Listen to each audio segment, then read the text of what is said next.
kind of work you do or what industry. And it's, if you want to network with LinkedIn or whatever, it's always a good idea. But absolutely, highly recommend that you do that just to get to know the people on the call, because you never know where your next gig's going to come from. right. Okay, we are going live. Jeff, I don't have my other one going because of the confusion, so I'm not going to. The funny thing is I had no problem. Oh, that's interesting. Sorry, I didn't need to use my a password to get into this. So I don't know why that is. Because I run an additional system just to make sure that I am, seeing what I'm seeing.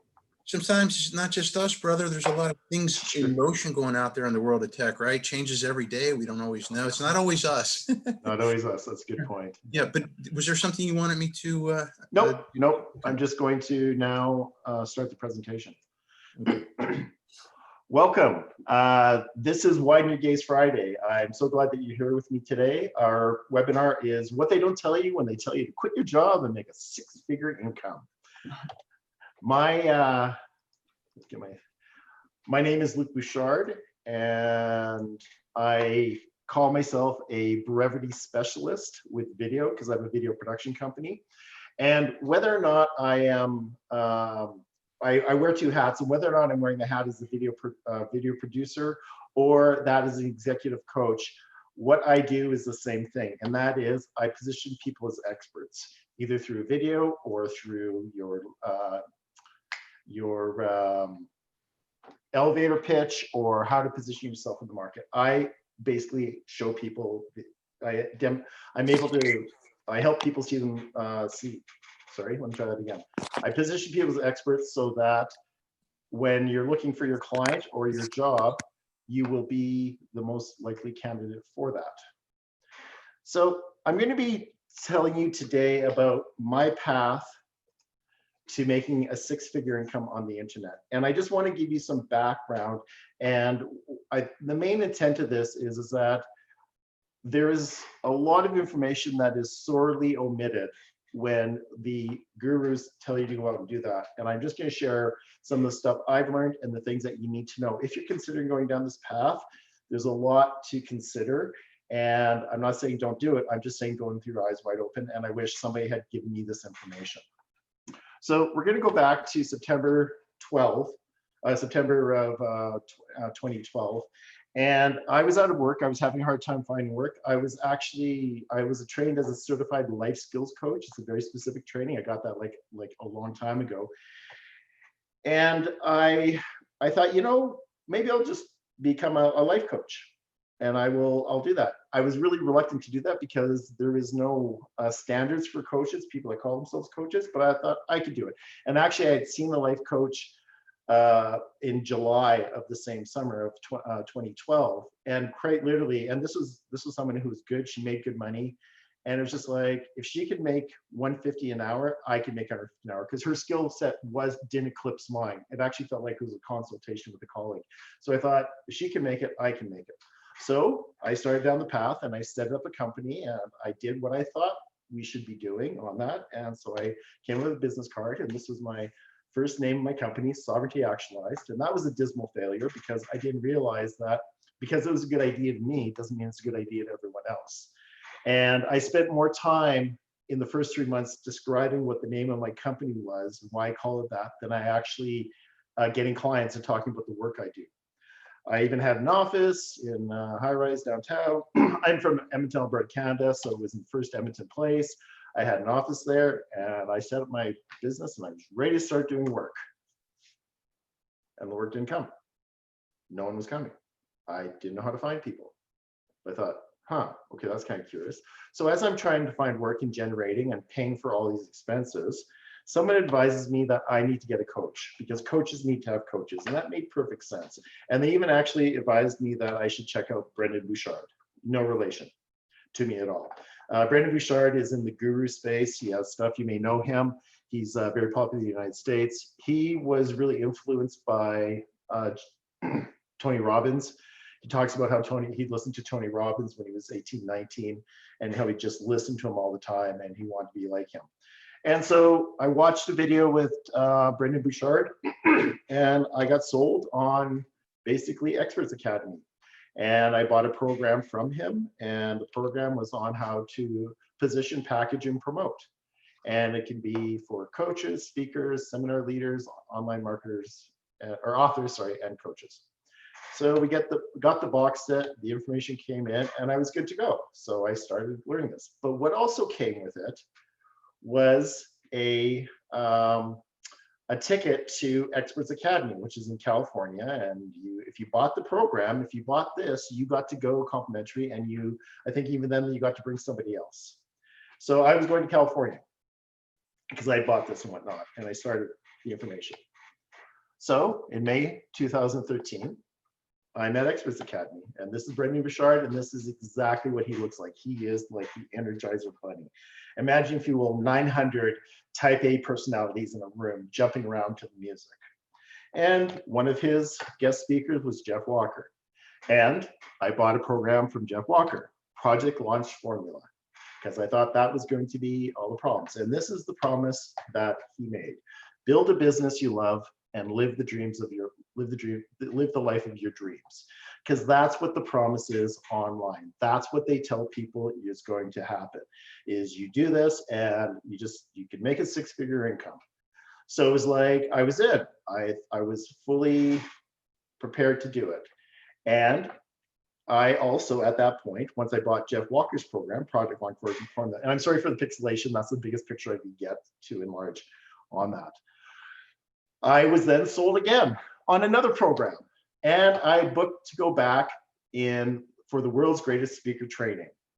And they got me. I bought the original program, then I was in California.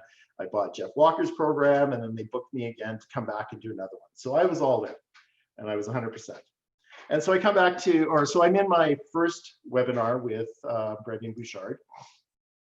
And something that Brendan said to the group of people was that videos are here to stay, and they're not going anywhere. They're here, and you need to get on top of videos. You need to actually learn how to do videos, because they're going to become more and more pronounced. Now, this is back in 2013, and he saw the writing on the wall, and that certainly is true.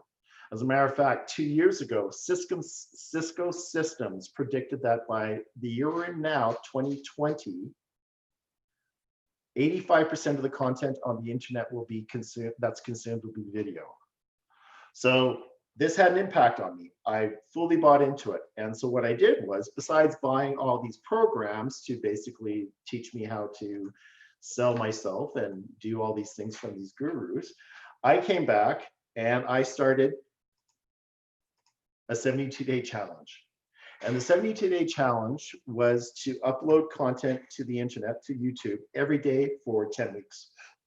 And I was very cognizant of the fact that my content was not short. My content was long. Like, we're talking 12 to 15 minutes.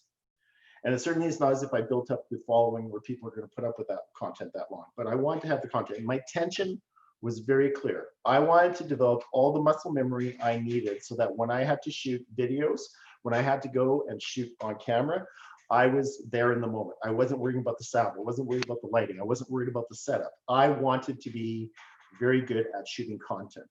And I thought the best way to do it is just to practice. So I did it on a 72-day challenge.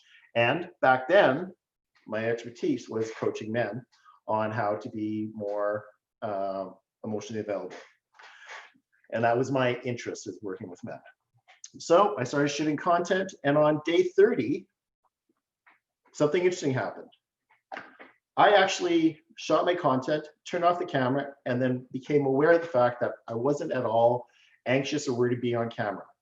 It was just something that I was doing second nature. And I think, oh yeah, 21 days to form a new habit. Why form some new habits? I have some muscle memory. Well, the interesting thing is, 2 days later, I shot this video. And this video, to this day, gets 17 to 19 hits. And I'm at 44,000 views when I copied it. This is probably 45,000 views. And just yesterday, I get a comment from a woman. I haven't responded to it yet, where she saw this video and goes, "This is so true. You're like right on the mark." And the interesting thing about this video is that it was meant for men, but 55% of the viewers are women. because they, often my experience is women want to figure out what's going on with their men. So they thought maybe I could help them with that. And so this video has actually got me clients from Geneva, Spain, Texas, North Carolina, and New Jersey, of all the places, because they watched this video. And once I started getting traction, then I was really convinced on the importance of video. So to recap, I need a coach, I get a coach, Brendan Bouchard. I buy into his program. I then book to go to California. While I'm in California, I buy another program, because this is the promise you're told. You have to do this. You have to, these are the things to be successful, to make $1 million on the web, to make a 6-figure income. So I'm doing all this. I then come home, I book for the next one for the summer. I come home, I start shooting 10 weeks of content so I can get it up and do that. And in August 2013, I go back to World's Greatest Speaker Training. And this is Roger Love, who is one of the world's premier vocal coaches. And this is Bo Heeson, an ex-NFL player and now actor. And this is Brendan Bouchard here. And it happened again. They sold me on another program, Total Project Blueprint. And I was in. I was like, I didn't even finish the other one I bought, the other 2 I bought. Now I have a new one. And I'm starting to realize, whenever I go to these things, they sell me on one more program. And so in Total Product Blueprint, basically what Brendan Bouchard talks about in this is that start something and then move on. And it doesn't matter what you do. If you want to have an online program, have an online program. If you want to write an ebook, write an ebook. If you want to write an actual book, write an actual book. Do something and take care of it and nail it down. And the conventional wisdom is that you need to give content away. You need to be able to share value of what you do, so people are going to eventually buy from you. So as a good student, I came back and I wrote this ebook. And I was actually quite surprised. This 80-page ebook took me like a month to do. It took me longer to get edited. I had the latitude where I could focus on it, so I did that. And I had an ebook, and it was not that I was selling, it was to give away as complimentary, never give, complimentary, to be able to share with other people so that they're going to eventually buy from me. So I wrote that was good, and I thought, okay, now it's time to move on to the next thing. I'm going to have an online program. And so I thought, okay, I want to serve men. And what I did know about serving men, and for the ladies, I'm going to be a bit crass here in my statement, but somebody had impressed upon me that both genders need to know why they're doing something, but men really need to know why they're doing it. Before men are going to put any money out, they really have to be sold far more than women do. And I believe that to be true as a man or whatnot. You have to convince me that I'm going to get some sort of payoff there. And as my friend Janice in Calgary said, who I met at Experts Academy, by the way, and she also went back to World's Greatest Speaker Training and kept going back to these things like I did. And what Janice had said to me is, men will spend money on 2 things, getting paid or getting laid. And that's where they'll spend their money. If I know I'm going to make more money and I'm going to be better in potential, sure, I will do that. Or if it's going to get me better with the women, I'm going to do that. I will actually spend the money. So with that conventional wisdom, I decided, well, I'm not getting men more money because this is about emotional and personal development. So I can't really play that card. So I played the sex card, thinking that I actually knew what I was doing. And this was the sex card. Be that guy. Tools and strategies on how to meet and date women. And so I was heavily invested in this. I always started developing content. I was developing content even before I had an audience, which I've learned is the wrong mistake. And Be That Guy, I figured was going to be maybe 2.5, 3 months to roll it out. I was committed. I had the time. I could do it. I had some residual income that was keeping me focused on this. And a 2.5 month program online program to unleash took me 7.5 months before it was finally ready. And I was developing content. 14 tips and strategies on how to meet women, where to meet women other than bars and online dating. How negative self-talk gets in the way of you asking women out on dates. building confidence exercise, emotional vocabulary sheets, self-evaluation worksheet. This is actually the overview of the program, because I was bringing this to places, I was trying to promote it to places that men were going to be around and whatnot. Because the premise of this was I want men to be more emotionally available so we can actually be better men and better fathers. So this was the premise of it. What romance means to women, as if I know, but I wrote something on it. Winning with women and find that girl of your dreams. I even had bookmarks. I even developed bookmarks at cost myself. I have all this stuff in my basement because I was going to make $1 million on the internet, because that's what I was promised if I do this stuff. And this is everything that Brady Bouchard said, you've got to do these things. So I do it, I unleash it, I open it, it's finally live and whatnot, and the people are going to come. It's like, no one showed up. No one, and I'm going to tell you why no one showed up. And we're going to get to that in a second. But here's the interesting thing about this story. After I released it, 2 months later, the University of Alberta, University of Calgary, Victoria, and a university in California came up with this program. Don't be that guy. And this is about date rape. And all of a sudden, my program was dead in the water because of the association with Don't Be That Guy. And it was just like, well, what am I going to do now? So it was easy to go, well, they got in the way, they did it. And believe me, I don't disagree with this campaign. I absolutely agree with it. But it was just like, well, I can't do it now because of the association and the negative press with that.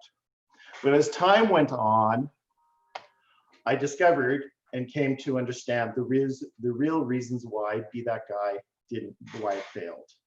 And these are some of the reasons. First and foremost, I didn't know who my ideal client was. I thought it was just guys. It wasn't just guys. I didn't do the work on really drilling down and understanding who I'm actually selling to. And when it comes to your avatar, your ideal client, this is absolutely key, because even the age range specifically for the men I was selling to was so important, because it's not going to be men that are currently my age now. That's that was rude. I apologize.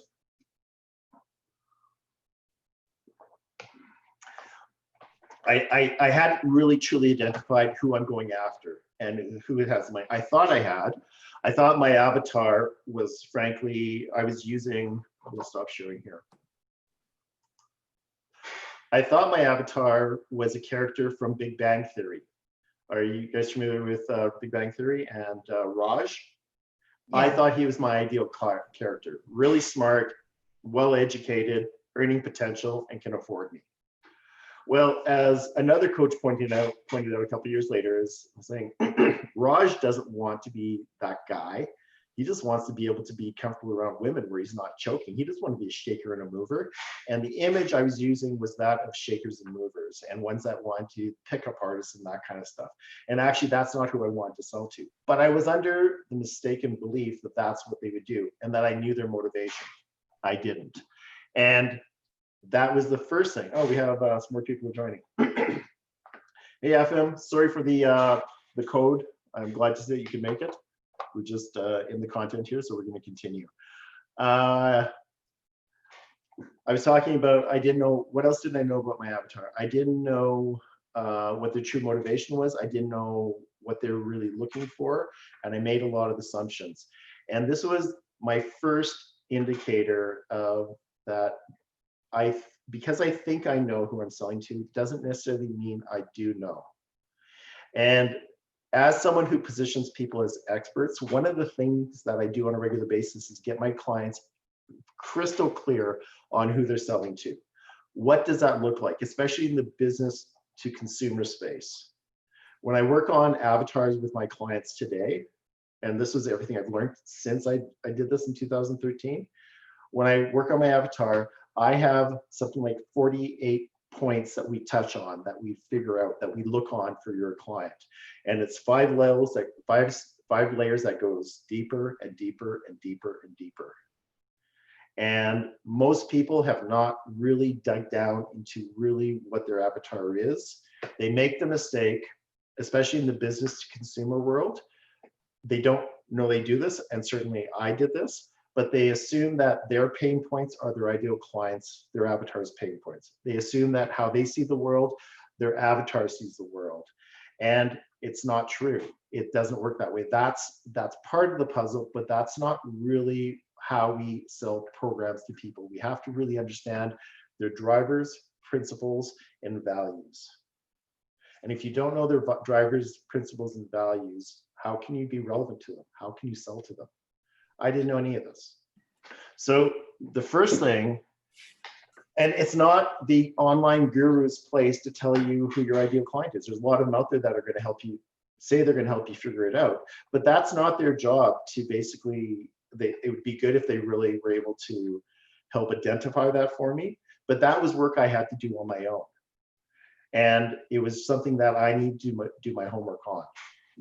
So knowing your avatar, especially if you want to make money on the online, in the online space, is so important. And if you don't have it, you're going to be dead in the water, or you'll luckily fluke through it.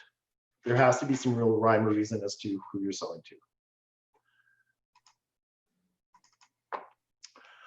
What else didn't I know? Well, I didn't know what I was selling. I was selling sex, but I wasn't really clear why I was selling sex and what I was doing. So I was playing the sex card, but it was kind of like as a default. I didn't know, I wasn't 100% clear why I cared, because this is part of the thing, is a compelling message on the online space, specifically, well, it can be business to business, but specifically business to consumer, is being able to identify with these men who have no confidence, who are intimidated by women, who give their power away to women. And the thing is, that was never me. I was never any of those. I'm not saying I certainly wasn't a shaker and a mover or a player, but finding girlfriends was really not that hard for me. And so I was talking on something that I actually didn't have a lot of experience on. So it's not as if I could honestly and authentically say, hey, I get it. It's really hard meeting women. It wasn't my experience. So to really be able to identify with them, the Rajas of the world, because I'm pretty out there. I'm 6'2", I'm a big man, I'm present, I show up, I walk into a room. I'm not a wallflower. So I can't even say I really empathize with them. So I didn't know what problem I was solving, what true problem I was solving for them. And if it was, it was back then, it would have been a self-esteem problem. Or back, what it was is that I was helping their self-esteem, or I was helping them just feel better about themselves, which is esteem, or maybe efficacy. That was something I could have been working on with them, is helping develop their efficacy towards women, but I didn't know what I was doing. I didn't know how to position myself in the market. I was totally clueless. What do I do? I thought I knew, but I didn't know. And I certainly didn't know how to demonstrate my unique skill set. I didn't know how to price my services, and more importantly, what sets me apart from other coaches. Said differently, I didn't know what I was doing. Okay, so now that's kind of the overview. Now I'm gonna actually get into some of the things you need to know if you're gonna make it on the internet. And this is, I just have notes on the sheet here, and I'm just going to turn off my screen and just kind of share them with you. So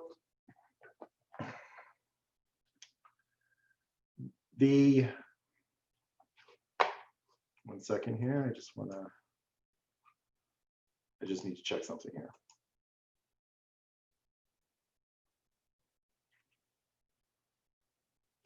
Okay, let me just share again here, because I was off script for a second there. Okay, these are the other things you need to know. Thank you. You need to have actually 3 disciplines if you're going to have a successful presence on the internet. And I use the word successful deliberately. And I'd like to give you an example of what I mean by those. So if you look behind me, you see a piece of art there. That's my art, not the other one, but the one that's right next to the T-Rex. I have a piece of art there. I have some more over there. So I actually paint abstract art. And here's some of the examples of my work.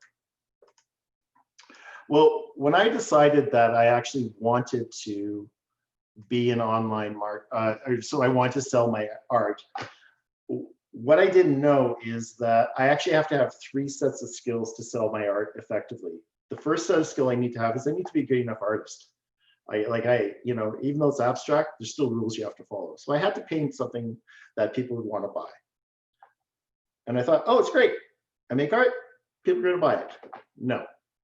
I then needed to learn that I had to know how to actually display it.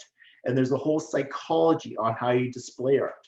And fortunately, I had other artists when I was doing art shows to help me with this and how you light it, how you display it. And then the third thing I needed to know, which I didn't know, is I had to know how to actually sell my art, how to talk about it. People were making an investment. Some of my work was like $700, $800, $1,200. Some of my bigger pieces were really expensive. And people are not buying only art, they're buying the confidence in that. I didn't know I needed to do that. So did I sell art? Yes. Did I sell much art? No, because I didn't know what I was doing. And so when it comes to having an online practice or making money online, Brendan Bouchard omitted one of the facts. He didn't admit the fact that you have to have your expertise. He's very clear on you need to know what you're talking about. You need to know more than anyone else. He didn't omit that. So that was very cool. So that's the first thing you need to have. The first skill you need to have if you're going to have an online marketplace is you have to know more, or you have to have an experience that no one else is bringing to the table, or a few people are. Either you have to have more knowledge, or you have to have more experience that guides people. Have that. The second thing, like as the abstract art, the second point is you have to know how to display it. Well, in the online world, you actually you need to know how to drive traffic to a landing page. You need to know about funnels on where they buy and everything that comes into the funnel. You have to understand the psychology of actually where the button is and what's going to work and what's not going to work, how not to have too much information, how to write good copy. So selling yourself online is a total different discipline.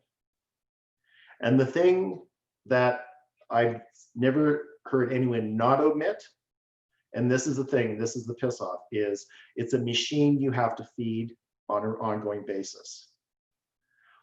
As a coach who was teaching men how to be more emotionally available, they would come to my program, but what happened after they were in my program? So let's say they purchased my 10-week program for $19.97 and they went through that. Well, unless I have another program like level 2 or level 3, I can't resell to them, or unless they basically hire me as an individual coaching.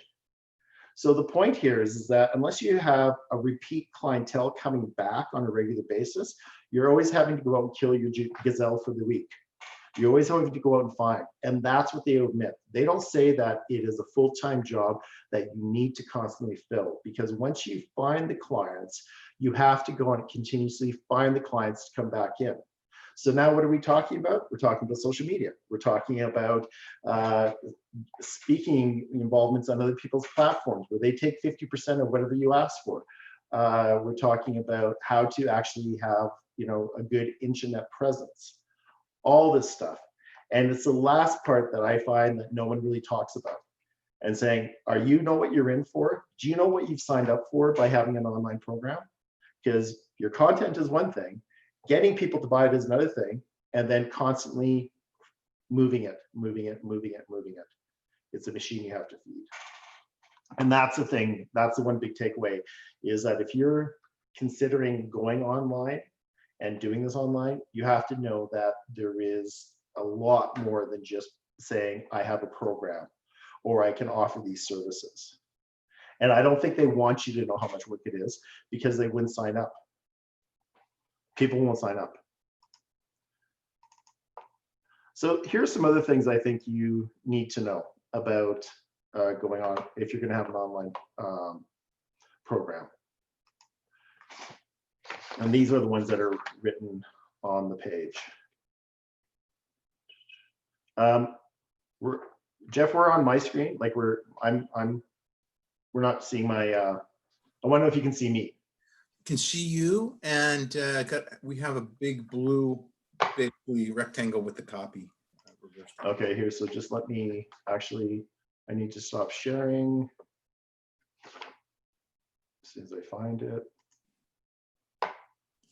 3 screens, ladies and gentlemen. Sometimes it's easy to get lost in where your stuff is being. There it is. Stop sharing. I'm back and going to speaker view. Okay, so here are the other things I want to share. And are there any questions to begin with?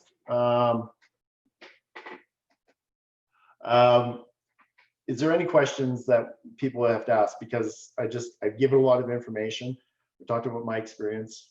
Does anyone want to mention anything or ask questions or when you were talking about the avatar, you said to know your drivers, and what were the other couple of things to know?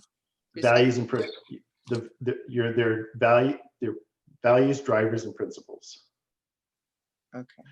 So, so if you're a transformation coach, you have to know why your particular clients may be motivated to move forward or do something different. It's that motivation that you point to and you poke at on your online program. Okay. Okay. Thank you. Any other questions? And look, since I joined late, so and the drivers, principles, and values for the customer or yours? Well, you have to know both, but you really have to know what theirs are, because the question is, how can you sell to them if you don't know what their pain points are? How do you convey that you get them, or that you understand what their world is if you don't know really how they see the world? No, I understand. So, okay. I guess I was trying to figure out, in some it's like people and companies make purchasing decisions differently, some logically, some not logically. Wait 1 second,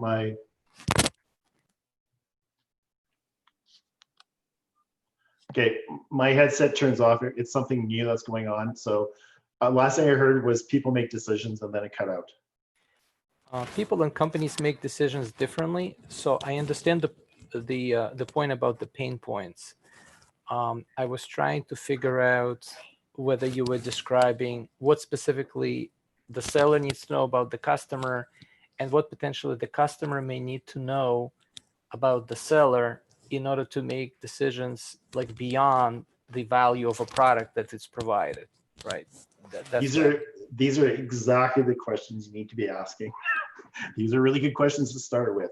So the other thing I talk about is that, and if you've been to my other presentations, I talk about everyone's tuned into one radio station, and one radio station only, WIIFM, what's in it for me.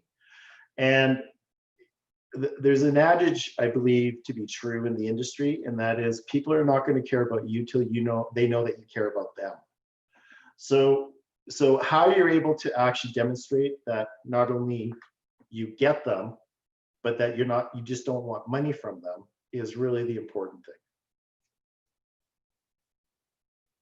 Is that helpful? Very, thank you. Okay. So let me just, I don't know, speaker view. There we are. This is better for the YouTube recording. Any other questions before we have, and yeah, I will be able to send out the recording after, well, actually, no, you can go to YouTube and you can grab it there. So that's what I will direct you to do. And I'll, Jeff, if we can remind me to put in my YouTube channel in there, that'd be great. Any other questions? YouTube channel. Okay. I was just thinking, Luke, so I can understand if I have a site, let's say, and I'm doing online commerce, and I know how I can shape, my content so I can project my values and value proposition and all that good stuff.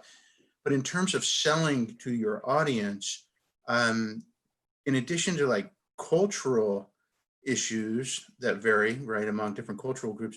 What about how would one go about identifying or making assumptions on pain points or what makes people tick that live in different parts of the country? Because at least in the United States, different areas of the country, their mindsets and the psychography thereof is so different, from state to state. So how do you effectively deal with that? Sorry, and live in different parts of the country. And this is just really annoying. I apologize, Jeff. That's the last thing I had heard. Go ahead, try again. Oh no, I was saying, so, well, I can see how one can shape their own messaging from the inside out, but when you're trying to figure out what makes people tick, what resonates, their values, what their triggers are, in a country, in like the United States, people living in different states and different parts of the country are also different the way they think, their psychographic makeup, the issues, the causes, the concerns that they have, their way of thinking. So how can you market to all of them at once how can you cover all of that succinctly with your messaging? I don't know if that's. It's a great question, and it is another question that needs to be asked. So it really is about the deep dive into the ideal client, your avatar on that. So I guess I'll answer the question this way, and if it doesn't suffice, then I'll take another stab at it. I have worked with quite a few realtors and who want to actually have a better, more succinct message. And so when I talk to realtors, one of the things I'll ask them is, and especially if they're new to the field, who do you sell houses to? Let's say it's commercial, it's residential. And if they say, oh, I sell houses to anyone, and I'm going, okay, that's a problem right there because you haven't narrowed it down. And especially, if we think about when it comes to the different demographics that buy houses, and a family that's starting to buy a family that's buying their first house looks very different than the family that's going to be basically downsizing or empty nesting syndromes and whatnot. So really focusing on what stage of life they're on, specifically for realtors, pretty much anyone, but for realtors, the families, the people you want to work with, what stage of life are they dinks? Are they double income with no kids? Do they have children? Are they in primary school? Are they going to secondary school?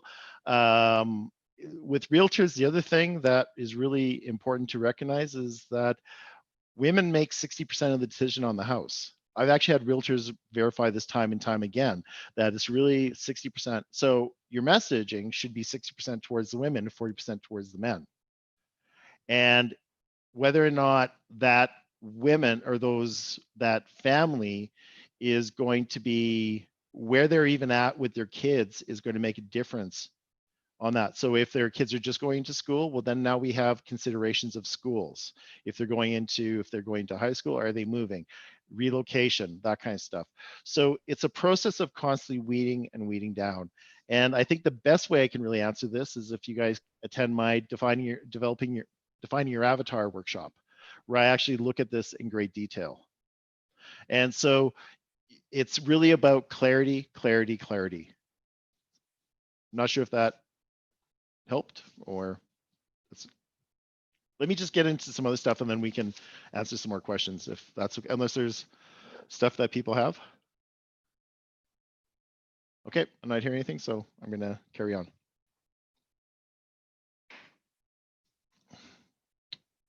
So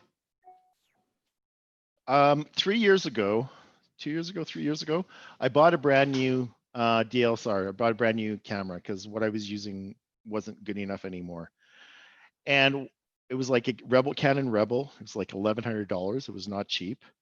And it wasn't the $1,100 that was causing me to pause about buying the camera. It was yet again another learning curve I had to go through. And that was my apprehension. Did I want to spend the $1,100? No, I needed something decent. So it was a cost of doing business, and I was fine with that. But it was a learning curve. And I actually contacted a whole bunch of videographers and also photographer saying, if you can teach me how to use this camera on a green screen and how to make sure that the sound is good, I will pay for your time on that. And hired a photographer. He actually didn't know how to use it on the green screen, and I was not impressed with that. But my point to this is you have to anticipate you're going to have a massive learning curve. And there's so much, and I am actually feel like I'm tired of learning. I've been doing this for 7 years, or I'm going into my 8th year of it.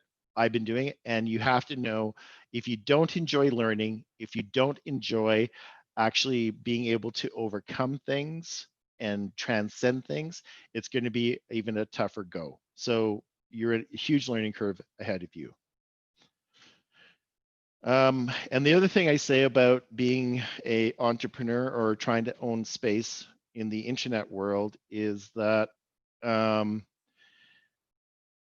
if there's any place for you to bring out your insecurities, it's being an entrepreneur.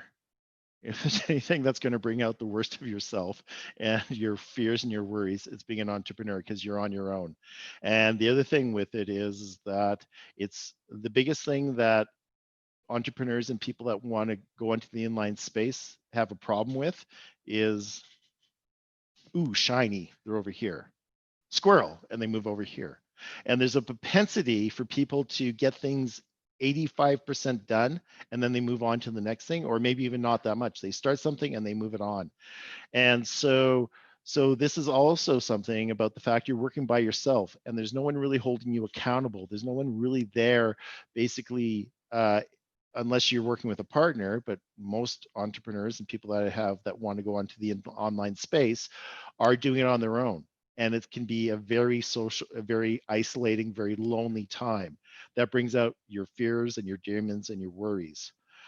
I have a home-based business. I'm at home even before COVID hit. And the thing that I didn't realize when COVID hit is that I've been isolating for 7 years. I didn't know that.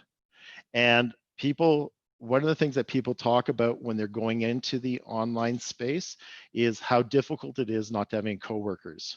So if you're the type of person that really needs to have people to really help you and charge you up and get you to motivate you, this is something else you're going to have to overcome. And it's another part of your learning curve. How to be disciplined, how to not watch YouTube, how to not be on social media when you don't to be on it. And that's part of your learning curve, is discipline if you don't have it.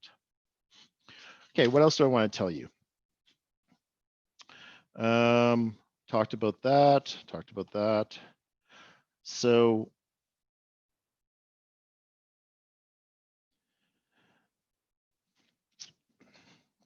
these next things I'm going to talk about is, there are things that need to be done. Whether you do them or you pay someone else to do them or coerce someone else to do them is something else. But these are skills you're going to have to develop. You're going to have to know how to write good copy. You're going to have to know how to position yourself in paper, primarily for SEO on your website. Is that you have videos that live a long day, but how people are going to find you on your topic is in your copy. So you have to be able to read stuff that people are going to find engaging and is going to actually be worthwhile. So if you're writing blogs, if you're writing whatever you're writing, develop your where is it here? I had something I just recently, find it really quick here. It was my my programs that I'm selling. So here are my, one of my many, but these are my programs that I currently sell. So I have option A, option B, option C. Well, you have to learn how to write this stuff. You have to know actually how to write in a way that's going to be compelling, that people are going to go do that. And unless you, or you hire someone else to do it, and then you're paying for that cost. So what you write is something if it comes easy to you, hurrah, it doesn't to me. So you have to know how to do that. The other thing that I've only really figured out in the last 2 years is that with your messaging, you want to have one major takeaway. You want to have something you hang your hat on. Are people here familiar with Brene Brown? She's out of Texas. She's a TED Talk speaker. Just if people could say yes or no. Yes, of course. She's on Oprah. Oprah was with her Right. recently. Okay, so what does Brene Brown talk about? if you're going to hear something on Brene Brown, if you're going to read a book by her, you're going to watch a video, what are you going to expect to hear? Truth Truth, vulnerability, and shame, and behavior. Yeah. right? She's Absolutely. Yeah, she's the one that she's, as a good Texan, as she says herself, she was mortified when people were identifying her in the grocery store as, you're the woman on vulnerability, you're the woman on shame. And she goes, a good Texan doesn't have that as a label on them, right? But that's what she hangs her hat on. And so in your messaging, that's your brand. What you hang your hat on is part of what you are. It's your brand promise. It's what you're going to do for people. How you got to this webinar was you maybe you don't recall it, but in Meetup, I have a brand promise right at the very beginning in the image, and that is professional development by Bare Bones Communications. That's what I'm saying you're going to get here. You're going to get professional development. So if you are a fitness coach, what is your brand promise? It could be long life. Well, that would be a good brand promise for people who were in their 50s and 60s, and not necessarily a good brand promise for someone in their 20s and 30s, because the 20 and 30-year-olds think that they're going to live forever and they don't have that mortality.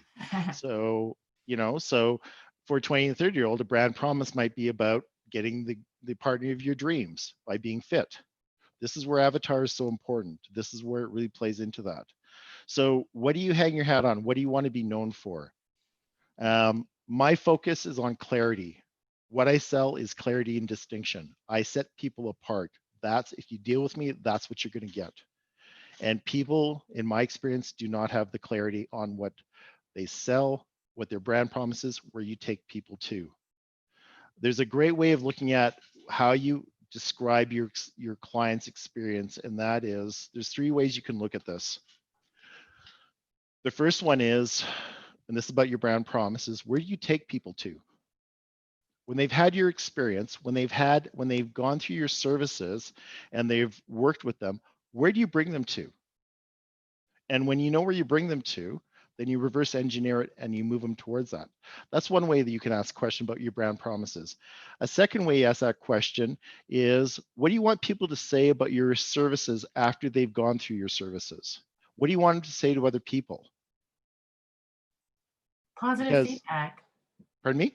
Positive feedback for sure. Right, but how are they explaining you to someone else that other person might want to hire you? Well, you have to consider the target market. What exactly are they looking for? What drives them? What pushes them? And what they're, interested Absolutely. in? What sparks them and makes them move, makes them feel alive, vigorated? Absolutely. But the end result of your services is going to be what? They're going to feel more alive at the end of your services. They're going to You're going to want to vibrant. continue to buy into it. That way you don't completely sell yourself the full package, and you constantly have to continue to reinvent yourself. So it's definitely a catch-up game. Keep going. All the time. But in my experience, people are not clear on what that brand promise is. They're not clear on what they want people to say about them to other people. And that's the thing. And that's a great way of reverse engineering, is that what is the outcome of the experience they're going to have with you, that they can say, I learned this, I got this, I achieved this from dealing with this person. You have to find out exactly what their needs are. I think it's important to sit down and consult with them, right? But why would they even sit down and consult with you if you haven't identified what pain points you're solving for them? Well, that's why you have to figure out what the market is in today's society. Believe it or not, for example, in today's society, there's a huge amount of loneliness and isolation. And it's crazy to think that, because with the explosion of the internet, with, for instance, the platforms that we have with Zoom, with face-to-face conferencing, one would think that it would really pull more people together, but on the contrary, it hasn't. Right, absolutely. So why would people utilize your program if they are self-isolating? What's the carrot for them? Well, it depends what their needs and wants are. It really, really depends. Yep. And that's where we go back to the avatar to really establish that. Right. Yeah. Cool. We are at we are going to be done in at 1:30. I have other stuff I need to jump off to. So just letting you know, if you have questions, please ask, but we there will be a pretty hard stop in about 28 minutes. Okay. So Look, one question, if I may, regarding what please. Jeff was asking you earlier about customizing the messaging depending on the like geographic area, say in the United States or even the like in another country. So you're in Canada, from what I recall. I don't know whether you guys have Trader Joe's stores there in Canada, but recently there was an announcement that Trader Joe decided to rebrand a whole bunch of their products.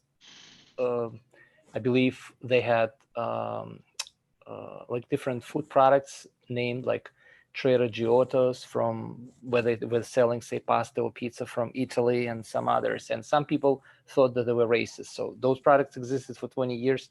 No one complained. Just a broad question. What do you think the implications of messaging are going to be? Because, Jeff alluded to a point that there's like an army of data scientists that are trying to build machine learning models to design custom messaging. And on the other hand, right, there is movement not to make it customized, but make it generic, so that, the products don't really label any particular group. You see what I'm saying? Like, these are two trade-offs. One is to try to take the marketing path and really identify the customer that will enjoy the product. And at the same time, another flow of thought that's saying, we don't really want that. We want it to be like generic. And does it make sense what I'm asking? Yeah. I don't know if you're familiar with that story. It was like a New York Times. And I'm not sure. I do know Trader Joe's. I don't know that story. Let me find it. Right. But the one thing I do know, that it doesn't matter whether they're going to have machine learning or not. It's going to have to be relevant to the target audience. And if it's not relevant, why would I buy it? And so the three questions I ask people, and to especially before I create video content with them, or even to position them as an expert. Pardon me. The three questions I ask are these. What do you sell? Apple doesn't sell computers, it sells ease of use. Nike doesn't sell shoes, it sells a lifestyle. And Michelin doesn't sell tires, it sells safety. So ultimately, what are you truly selling to people? 2 years ago, a deck developer approached me to have a video for his website. And I said, his name was John. I said, okay, so John, what do you sell? He goes, I sell decks. I said, no, that's what you do. That's not what you sell. And he goes, well, I don't know what I sell. So through my process, what we determined he sells is memories. That's why we build a deck in Canada. To have gatherings, to have people. I suspect it's no difference in the States, but it's I apologize. But your deck is an extension of your room. And if you're selling memories, and that's why people are gathering on the deck, is to have some sort of gathering, some sort of event on that, then it's really not hard to display that. All you have to do is show a patio table with a whole bunch of dirty dishes on a beautiful deck. Everyone knows an event happened there. So the question is, what do you sell? I sell clarity and distinction. And unless you don't know what you sell, how are you going to be able to help people? The second question I ask is, how do you know you're relevant to your target audience? Not how do you think, how do you know you're relevant? And relevancy is displayed in many different ways. One way that you know you're relevant is repeat customers. Obviously, if they're coming back, you must be relevant to them. Another one is if you get referrals. Existing clients are giving you referrals to other people. But most people aren't clear on how they're relevant. They think they know how they're relevant. And this is what I'm saying is, developing an online program, if you're not crystal clear on how you're relevant to them, how do you know what pain problems you're solving for them? And lastly, and the third question is harder than the other two for people to answer. It certainly was for me. And that is, why should I believe you're doing it for anything other than money? If I don't know your motivation, if I don't know your why, my fallback position is you just want money from me. And very few people do what they do primarily only for money. There are jobs out there we have to pay people a lot of money because no one wants to do it. Like ditch digging. That was weird. Anyway, why do you care about me? Why do you care about me as a client? Why do you care that you're helping me? And if I don't know why you care, you just want money from me. And it's not your job to figure out how I'm relevant to you. It's my job to convey that to you, to go, yeah, I want that. And this is the $1 million question. This is what people struggle with, is these three things. Because if you don't know these things, how do you know if you're being effective? So it is, I kid you not, it is the silver bullet. You have to start with those three things. If you don't know those three things, what are you doing out there? We myself included, I'm going to swear here, I'm throwing shit against the wall. I'm constantly throwing shit against the wall to figure out how people might buy my services through the stuff I have in my basement, because I was going to make $1 million on the internet. So we have to do our work.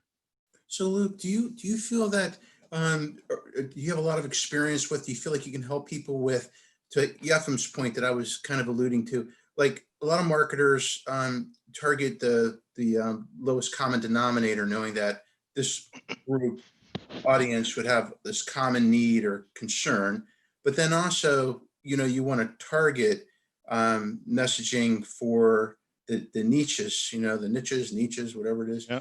of very specialized. One doesn't want to muddy the water. If you're preaching or selling to the common denominator, then you're also going out after the niches, and it's a different two sets of positioning or value proposition. But have you synthesized all that? Do you have a lot of experience synthesizing that for folks if they have that need? And yeah, thanks for that question, Jeff. I certainly do. And the reason, so when you're in the middle of your own stuff, it's kind of hard to see what to do. And sometimes you need somebody who has, a different perspective to be able to point out your blind sides and go, okay, you're not making sense with these here. You're not doing that. You're actually giving you're engaging in brand confusion. People don't understand what you're really doing. So an example of brand confusion was, there's a product out there called, what is it? They offer it's an MLM, and it's not New Skin. It is, I forget what it was. It's they offer the youth supplements and the energy drinks and stuff for your brain and all that kind of stuff. They have these whole suite of service products that for sale that are done in a multi-level marketing platform. And they also have supplements for dogs. And I'm going, do you guys serve people or do you serve dogs? Why would I buy supplements from a company that serves dogs? Because you don't specialize in people, you specialize people and dogs. That for me was brand confusion. That they did all this stuff for people. Oh, and we have this stuff for animals. I'm going, I don't get that. That actually, they lost ground for that. And it was like, our products are so good, it even works on animals. I'm going, that I don't care. That's not relevant to me. So I feel like I've lost my point. What was the question was about? Oh, helping people determine that, whatnot. So if anyone on the call right now would like to actually tell me what they do, and I'll help you unpack this a bit. If you just kind of talk about what your service is and identifying what you solve. So do I have any takers? It's like you're getting a lot of free services by just saying yes. well, Luke, so as a tangent of that, so I know I had a gig earlier in my career where I worked with universities to help rebrand. Like they had, maybe it was a racism issue, or they had a sexism, or they had a bad reputation, and they were branded as such. And it was usually like a negative, right? Or they wouldn't be right. Engaging the company I was working for, the Chronicle of Higher Education downtown in DC. So they would hire the Chronicle to like rebrand, with advertising and different kind of positioning statements. And so do you work with clients like that too? Let's say I have an issue, or I got either, something, either business wise or personally, and it was like a negative. Have you worked with clients to help them recreate their brand image, from the outside in, Used to call that imaging, brand Yeah. imaging. I Well, don't know. PR and that kind of stuff also. Well, not specifically when they've gone so off target that basically have a negative reputation. I'm more in the front end and the proactive on that. But let me tell you about a client I'm working with right now. He's out of Texas. He does artificial intelligence. He's in his early 60s, really smart. And he is, and I know he wouldn't have a problem with me saying this about him because I'm not going to use his name or whatnot, but he's saying, I don't know how the elevator pitch and my website go together. I don't understand how what they mean. Because he's an IT guy, right? Like he's artificial intelligence. He's really smart on that stuff, but to try and figure out these interface on that. And the problem is that he wants government contracts and he's having a hard time getting past the first page. They have a statement of capacity that has to be on every contract, and if you don't get past this statement of capacity, if you don't go forward. And he's always being stopped at the statement of capacity or capability statement. That's what it is. So what I've said to him is, as I looked at his branding and his website and everything he's doing, and it's just like, you haven't given people a reason to like, trust you, or respect you. You've listed all your you've listed all your features, but you haven't listed any of your benefits. So in the marketing world, there's a term where you say you sell the sizzle, not the steak. The sizzle is the benefits. The steak is the features. So I have an online program where we meet every week for 10 weeks, and there'll be 9 other people in the room, and we're going to go through this, this, and this, and this. Those are features. Those are not benefits. Benefits are, when you're done with this program, you'll be able to confidently speak in front of a room of people. You will have video content, and you will know how to shoot videos. Those are benefits. Once you're going through, you get the benefits, and people confuse the benefits and the features all the time. They're selling the features when they should be selling the benefits. They're not selling the steak. They're selling the steak, not the sizzle. Oh, it's grass-fed steak that basically it was humanely slaughtered and it was given a drink of beer before we killed it. We don't care. What does it taste like? What does it smell like? This steak is going to make your mouth water for the non-vegans in the room. I mean, not for the vegans in the room and whatnot, right? But it's going to sizzle. It's going to melt in your mouth. Your mouth is going to water.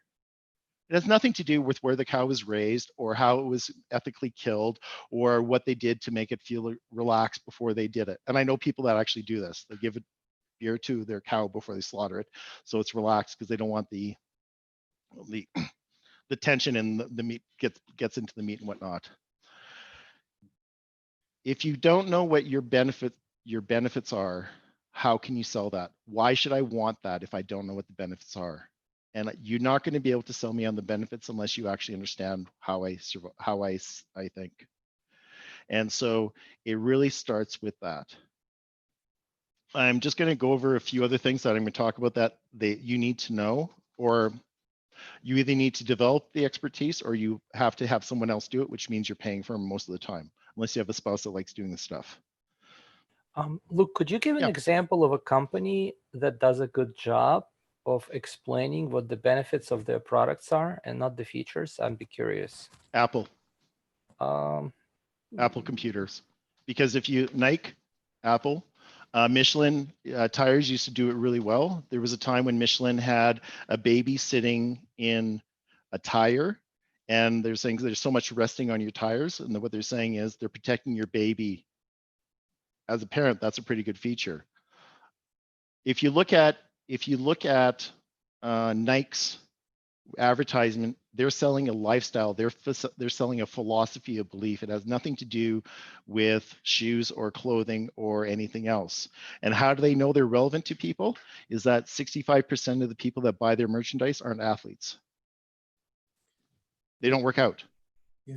And the baby in the tire would be the benefit, right? Because the feature would be that it's a high quality tire, the utility, it gets, it does what it's Yeah, supposed to do, but yeah, it's super safe. And yeah, that's like the sizzle, right? That's yeah, the benefit. Rather. yeah. So If I you, did get the messaging from like Michelin. I remember seeing some of their commercial. I didn't get that sense from neither from Apple nor from Nike, but that may be just my perception.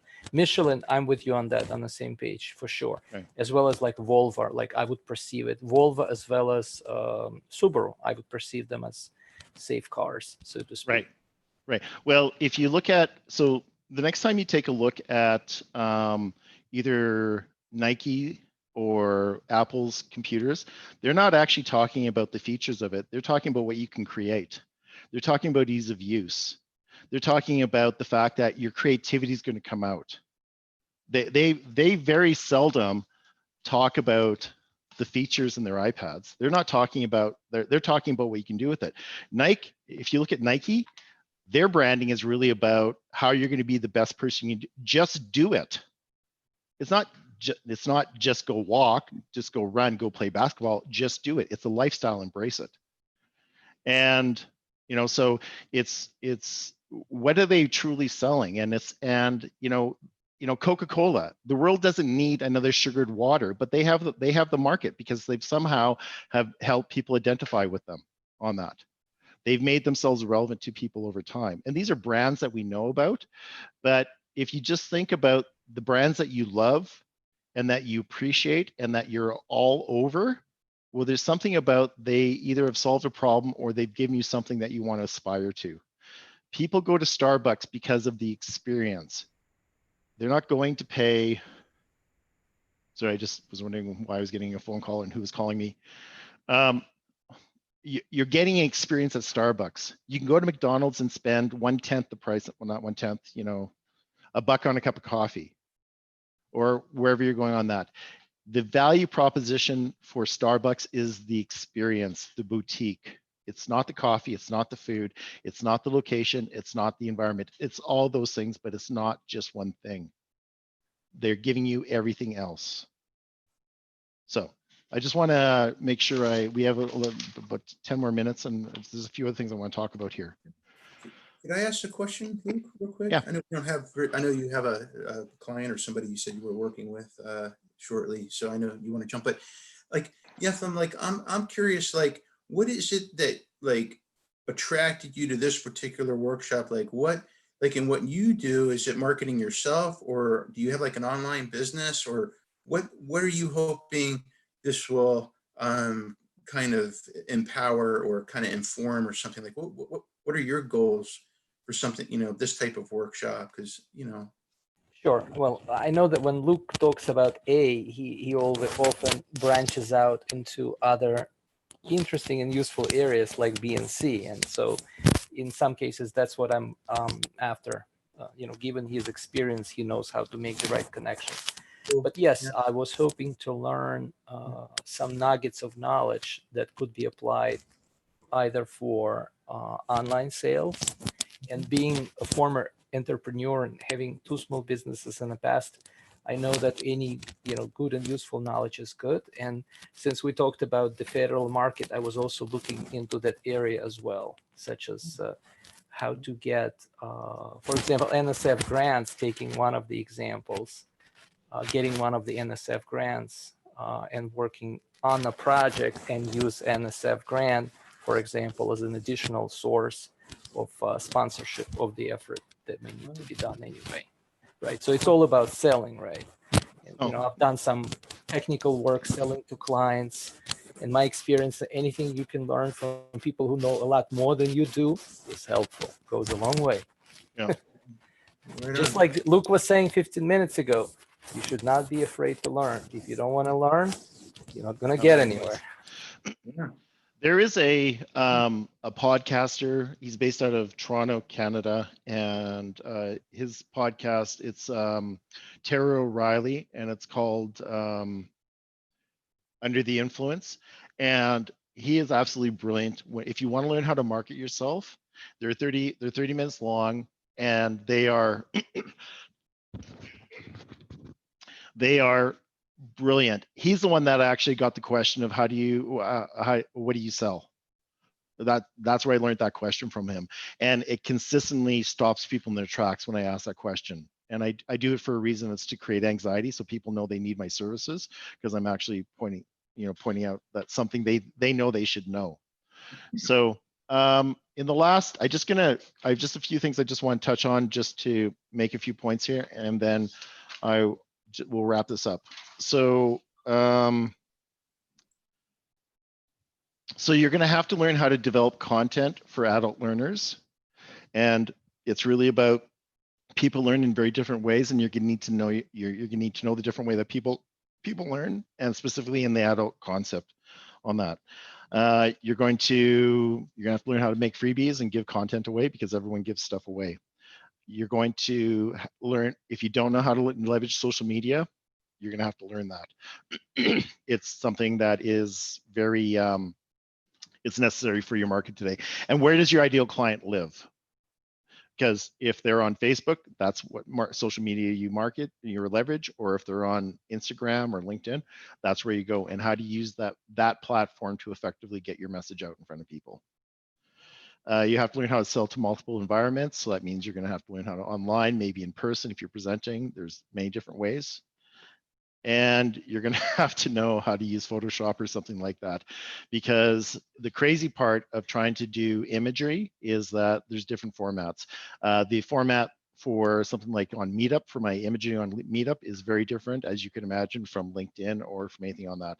So you're learning how to resize, you're learning how to get it, and so huge learning skill on that, and I'm still figuring that stuff out. I'm just going to point out a few other things. And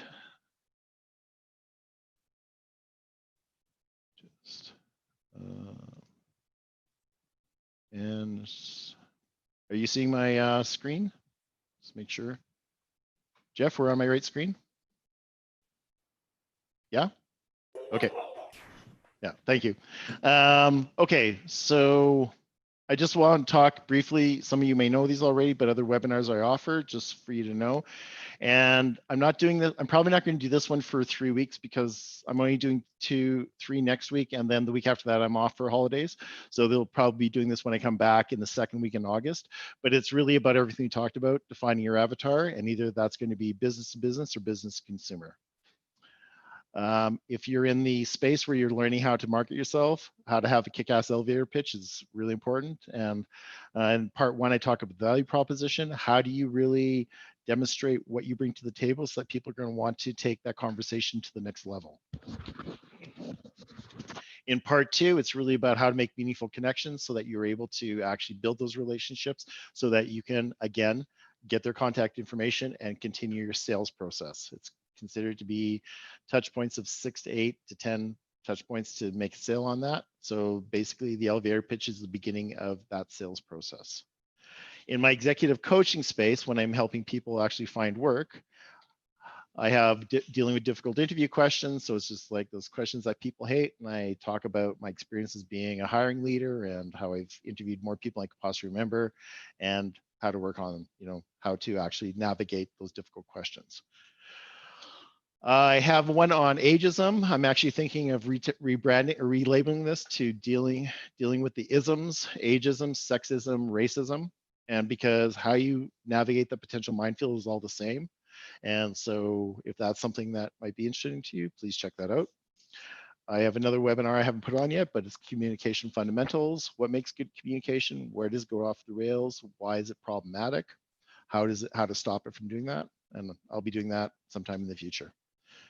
Also, becoming a subject matter expert. This would actually be for the entrepreneurs in the group. This would be good to actually attend this, because I talk about 18 ways that you position yourself in the market as an expert. And I talk about some of the psychology on how to use things like pictures of backs of heads, or the importance of being able to have video testimonies from your clients and whatnot. So this would be very good information for all of you if you haven't seen this.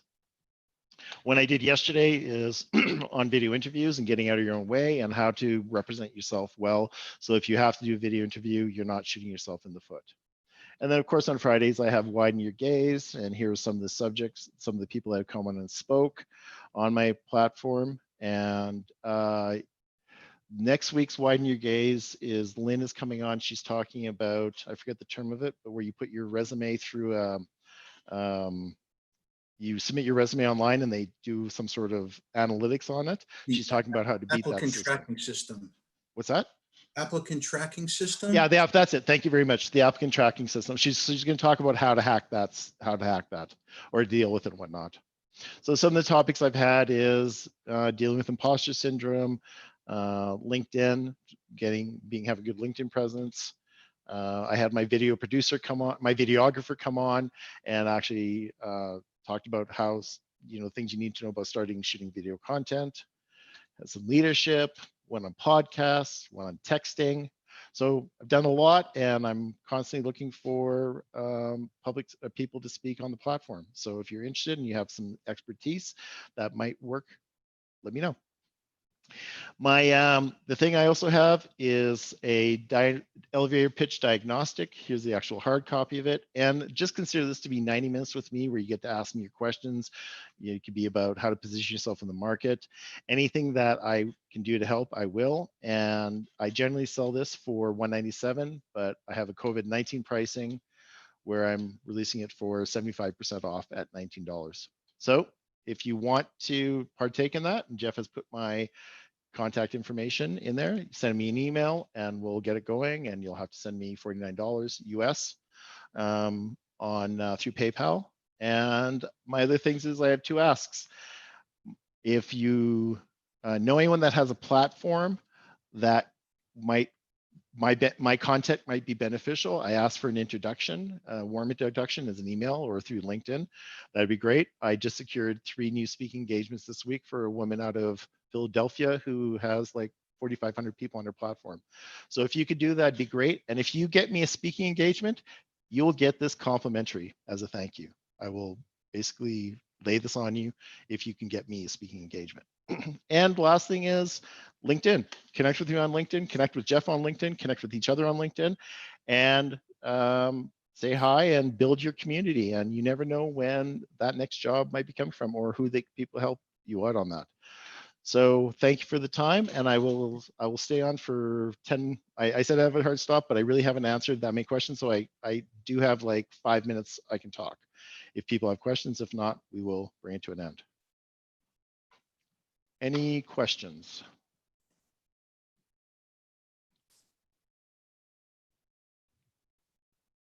Wow, I've answered them all. Yeah. Yeah. Okay, you're very welcome. And I guess if there's no one speaking up, we're going to bring this to an end. Any last thoughts, Jeff? No, not really, but it's really interesting how a lot of these things tie in from the different workshops. There's very disparate, different disparate information amongst them. But I think one of the keys is kind of somehow, synthesizing all of this. And I know that was, I come from a marketing, sales background, but I saw how much I was struggling with just to market myself, right? And so I found it really helpful. I'm trying to still figure out why I struggle with that so much for, transitioning in my personal professional career, but yet I've had some pretty good success professionally out there. So they're 2 different things, right? So I'm always wondering what folks, my fellow brother and sister attendees out there are looking for specifically to inform, or what they hope to apply the knowledge to, or to what end, or what their goal is, or is it just general knowledge and consciousness raising, or is there something tangible that they're trying to achieve? Because I know that you can, I know that's you can kind of whittle that down or kind of synthesize that and help. So yeah, and that and I just find it's my workshops, because I'm at what now 84, 85 that I've, as of today, that I've done since we went into lockdown. Yeah, it's always a whole lot more beneficial if people will actually talk about what they're struggling with on that kind of stuff, because I can make it kind of personal. Yeah, so I would say, and this is for myself too, right? Because I'm consistently always trying to learn, right? Right. Is that if folks, when they come back, give it some thought and process it, and don't be shy, because I know that that's what you do, and you have a passion for helping. I mean, so as folks kind of create their thinking and kind of, at some point, just to allow you to try to speak to it during some of these workshops, Right. you can help them. Yeah. There's something they're trying to something tangible, or something that they're trying, a specific end. Yeah, and try and wrap their brain and figure out. Yeah. So. Okay, well, this is the last call for questions, because I actually have to use the bathroom and I need to get ready for my next thing. So if Okay, I was wondering for the elevator pitch, Mhm. if you're just looking for a job as opposed to being an entrepreneur, can you help with that as well? oh Or just yeah, the oh pitch? yeah, It's oh me. yeah, yeah. Well, Yeah, I'm sure. Jeff, if you want to speak to that, that would be great. Well, I mean, is this Sue or Sarah? I'm sorry. Sue. Sue, hey, Sue. So I'm in the same ball game. That's what I was kind of saying before, or alluding to. I might not have been super direct, but they're two different things, right? Like, I have B2B sales experience, and I get it, for decades. I mean, I'm only 25, but I've had decades of that experience. And yes, I used to have long hair. No, but the thing is, and I was struggling with that myself, because I thought I knew, and I'm kind of pivoting a little bit. And look, I'm not here to, I'm supporting Luke, the production, with all this. I'm not here to overtly like sell him or anything, but I just know from testimonial first person, I can genuinely say, and I'm a very, I'm one of the few high integrity salespeople there probably ever was, but it's been really helpful, because honestly, I struggle with myself, and it is kind of crazy, because I'm really clear what I do professionally, or what I've done, but for myself. So the answer is yes. That's what that's a big part of what he does. It's been very helpful to me. And there have been a lot of different exercises and consciousness awareness raising things. Because once we're clear, then we all have the chops, to make it happen for ourselves, often in our own way. But we need those nuggets, we need those 3 words. We need the that just do it kind of slogan. We need to find our own slogan that's brief, pithy and powerful. And it's not easy. And I'm somebody from the advertising and media and sales world during my career, and doing it for myself. I mean, I'm just going to be honest with you. I struggle with that, so I don't know if that answered you. Yeah. So one of the things that I've had a lot of traction with and a lot of success is actually working more with women than with men, and especially women that are at a crossroads. And the reason why I've had more success with women than with men is because women have the ability to do something that a lot of men can't, and that is say, I don't know. I actually don't know. And men actually were more invested in our posturing. And so, part of the process is you actually have to say, I need help. And if you can't do that, then you're not going to certainly pay for service and whatnot. So what I've been able to help women get really clear on is where they want to throw their time and talent behind, and where to move towards. And they have a vague idea. It kind of looks like, well, I'd like to do this, I could do this, but they don't have that clarity. I actually had a job where for 3 years I was laying people off for best practices. I would go in and ensure that when people were being laid off, the companies weren't leaving themselves open for litigation, and how to do it in an effective way. And there was one of the big banks here in Canada was getting rid of all their middle managers, all their middle branch managers. And these were mostly women, assistant branch managers, who had 25, 30, 35 years of direct continuous service with this bank. And they're saying to me, I have no idea what I could bring to the table. I have no idea why anyone would hire me. And it was just like, and in my mind, I'm thinking, oh, you have so much, you have no idea but they can't see it because they're immersed in it and they don't know what they bring. And part of a good process, especially when somebody's helping you with the blind sides, is to be able to really say, hey, this is what you do well. And do you know why you do this well? And being able to help you understand that, what you bring to the table. And I have that ability. I'm able to synthesize a whole bunch of information and then say, this is how I see you, and this is how I think other people will see you. And how I know I'm relevant in that process is there. I've never had anyone not say to me, I didn't know that about myself. I've never had anyone say, I didn't know why I did that. People always report that they learned something about themselves that they didn't know they had. And we're talking people in their 50s, 60s, and 70s. Hmm. So it's a lot of success with people getting, because I sell clarity. And I position people so that you know what you bring to the table in a way that you don't know. Because we're, can't see the forest for the trees, that cliche, Uh-huh. that goes on for so many people. Yeah. So yeah, I have no problem saying if after 90 minutes you're not happy, I'll give you your $50 back, your $49 back. I would be interesting to see when that might happen. That Uh-huh. actually somebody asked for a refund, because it'd be like, I must have been off my game that day. Okay. Okay. Hey, Thank Luke, you. is it okay if people do a, save the chat so they can save all Yeah, that? please do. Yeah. Save the Yeah. chat. There's the 3 dots on the bottom. And if just for you to know that whatever you write in the chat, the presenter can always see it. So Yeah, you if you just open the 3 dots. I had never done that before your workshop, by the way, but I That's all didn't, right. I don't see how to do that. You mentioned that yeah. before. So I don't, what you do, right, is go into the chat, and then the right to where you would, put in a comment, you'll see 3 dots. Okay, next next to file, you'll see 3 dots.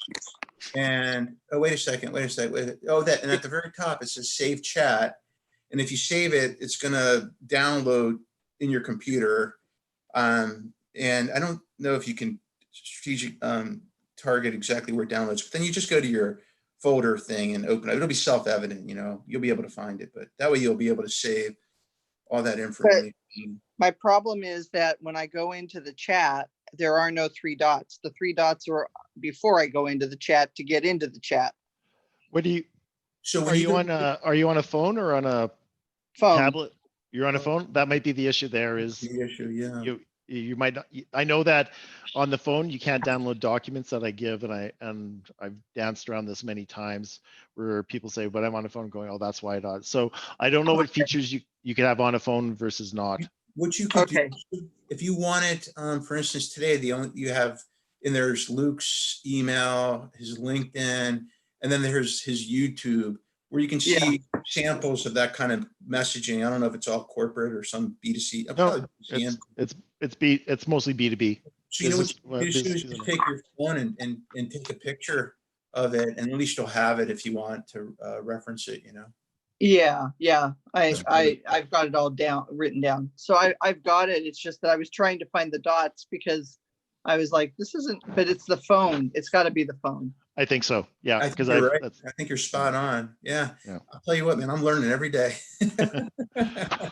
Okay, on that note, I am going to actually shut the room down, and Jeff, I'll just get you to stay on for a second here, but Okay. if you guys sign out. Sue, it was really nice meeting you, and Yefim, good to have you back, and you guys have a good weekend.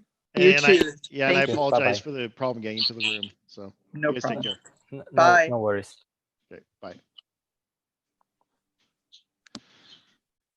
All right.